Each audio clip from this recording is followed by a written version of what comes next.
ndugu, jamaa na marafiki wote kutokana na msiba huu mkubwa. Kama tulivyosikia katika wasifu, Mzee Mtei alikuwa mojawapo wa watu wachache duniani ambaye alijaliwa vipawa, karama na fursa nyingi kupitia fikra zake, uongozi, kujituma na upendo kwa nchi yake. Ameweza kufanya mambo mengi yenye manufaa makubwa kwa nchi yetu. Na mpaka sasa, Mhashamu Baba Askofu, nadhani baba yetu Mzee Mtei ndio anayeshikilia historia ya kufanya kazi zote za Wizara ya Fedha. Amekuwa gavana, amekuwa katibu mkuu na mlipaji mkuu wa serikali, amekuwa waziri wa fedha na ameiwakilisha nchi kama mkurugenzi katika bodi ya shirika la fedha la dunia. Sote tunatambua kuwa katika maisha yake ya utumishi wa umma, Mzee Edwin Mtei alitoa kipaumbele katika masuala muhimu ikiwemo kumcha Mungu, uadilifu, uaminifu, uzalendo na kufanya kazi kwa bidii. Marehemu alikuwa mojawapo wa Tanzania wachapakazi kweli kweli. Haya yanajidhihirisha kwa utumishi uliotukuka wa baba yetu ambaye akapata nyadhifa mbalimbali kama ambavyo nimetoka kuzitaja, kutokana na kutambulika na weledi wake wa kuwa gavana, waziri wa fedha, katibu mkuu, waziri wa fedha. Mwaka 1982 serikali ya Tanzania iliidhinisha kutumika kwake katika nafasi kubwa katika shirika la fedha la kimataifa, nafasi ambazo nchi wanachama huwa zinapewa kutoa mwakilishi. Ndugu wanafamilia na waombolezaji, itakumbukwa pia mwaka 1982 hapa nchini kulifanyika mabadiliko makubwa ya katiba, sura ya 3 ya katiba ya Jamhuri ya Muungano wa Tanzania ya mwaka 77 ambayo ilirekebisha na kufanya Tanzania kuwa taifa linalofuata mfumo wa vyama vingi vya siasa. Na kama ilivyoelezwa katika wasifu na maandiko ambayo yametolewa, baba yetu Mzee Mtei alikuwa mwanzilishi wa chama cha siasa cha Demokrasia na Maendeleo.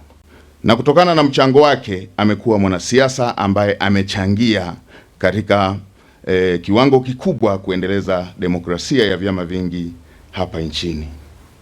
Kwa kutambua hilo, Mheshimiwa Rais alielekeza mimi mwenyewe nije kumwakilisha, lakini pia akasema kwa kuwa aliwahi kuwa gavana wa Benki Kuu, gavana wa Benki Kuu ashiriki katika kumsindikiza Mzee Mtei, lakini pia na Benki Kuu ichukue wajibu wa kumpa heshima zote kama mwanzilishi wa taasisi hiyo muhimu na wa mwenzi kama ambavyo wanafanya kwa magavana wote.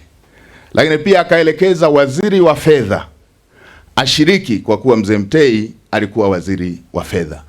Na leo hii tumeambatana na waziri wa fedha kuwakilisha Wizara ya Fedha.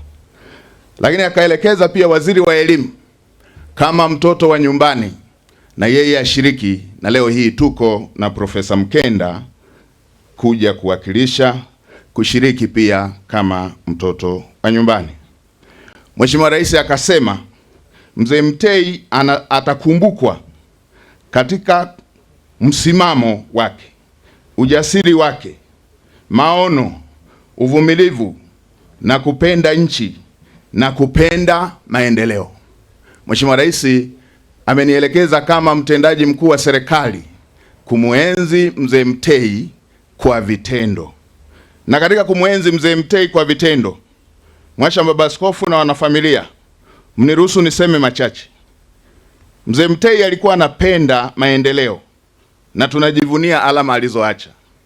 Nitumie jukwaa hili kumwelekeza waziri wa fedha na waziri wa ujenzi.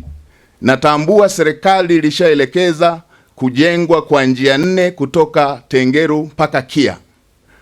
Walikuwa wanakamilisha mchakato wa manunuzi kipande cha Tengeru kwenda Usa. Jambo hili likamilike mara moja ujenzi wa barabara za njia 4 uendelee haraka, kama alama kwamba leo Mzee Mtei alitukusanyisha hapa. Lakini pia kipande cha Usa-Kia kilomita 28 usanifu umeshafikia 80%. Niwatake Wizara ya Ujenzi na TANROADS, kamilisheni haraka asilimia hizo zilizosalia za usanifu na mtangaze kazi hiyo mara moja, ili kuweza kuweka alama ya kujenga hizo njia 4 kutoka Usa kwenda Kia, ambapo usanifu wake umeshafika 80%, ili kuweza kukamilisha kutoka Tengeru hadi Kia hadi Moshi, baadaye njia barabara ya njia 4. Hii ni hatua ambayo inasubiri tu michakato yenu wataalamu, kwa sababu fedha zipo. Kamilisheni haraka, mkandarasi awe site, na mimi nitasimamia hilo kwa sababu fedha za kufanya kazi hiyo zipo.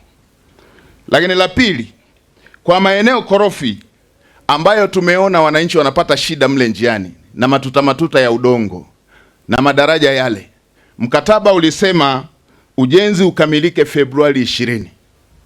Nataka by Februari 20 mkuu wa mkoa simamia na Mheshimiwa Waziri wa Ujenzi asimamie, ifikapo Februari 20 pawe pamefunguka, barabara hiyo itumike, sehemu ya kuenzi kazi, kupenda maendeleo na maono ambayo ilikuwa tabia na hulka na utambulisho wa mzee wetu Mtei.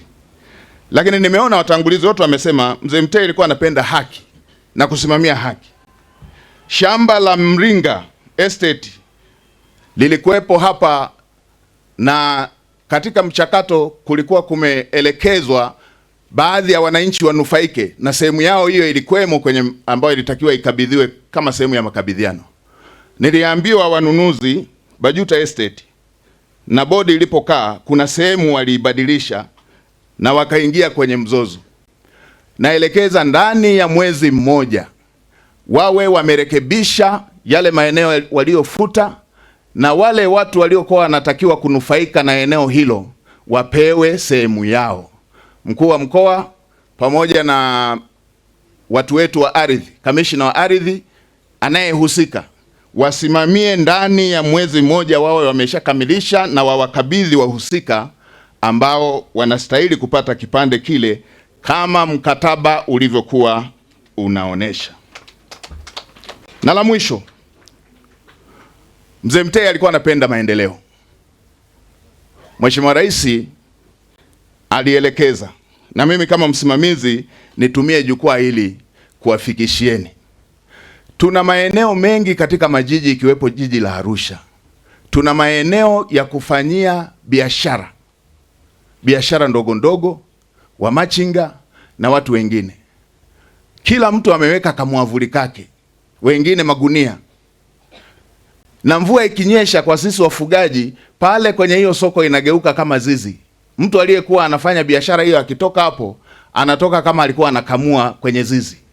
Sasa nielekeze mkuu wa mkoa, meya, rasi na wakurugenzi wote, yabainini maeneo yote yanayofanyiwa biashara. Pelekeni fedha za kutengeneza mazingira bora ya kufanyia biashara, yakiwepo mapaa pamoja na nguzo imara pamoja na sakafu zake, na kote kuliko na majiji kufanyike hivyo.